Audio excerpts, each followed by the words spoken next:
5 kuud tagasi müüsin maha vana 3D kaamera ja ostsin asemele viimase põlvkonna Matterboardi laserskänneri, et pakkuda parimat teenust. Ja ostjaks oli üks Tallinna kinnisvarabüroo.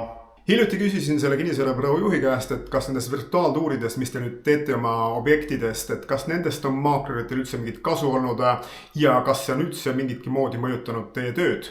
Ja need on tema vastused. Esiteks, ta ei ole näinud suuremat müükide kasvu oma kinnisvarabüroos ehk virtuaaltuuride kasutuselevõtt ei ole kuidagi lühendanud müügiperioodi ega ka kiirendanud müüke. Teiseks ütleb ta, et reaalne kasu kinnisvaramaakleritele on olnud just ajaline säästmine, sellepärast et on vähenenud objektide näitamine, on vähenenud kohtumine kinnisvaraturistidega ehk inimesed, kes tahavad vaatama minna nüüd objekti, eriti kui see linnast kaugemal on, siis nad saavad nendest 3D virtuaaltuuris ise ringi käia, nad saavad teha otsuse, kas see objekt on neile või mitte ja läbi selle säästavad kõik osapooled oma aega ja tegelikult ka kütusekulusid ja tasusid parkumispiletitele.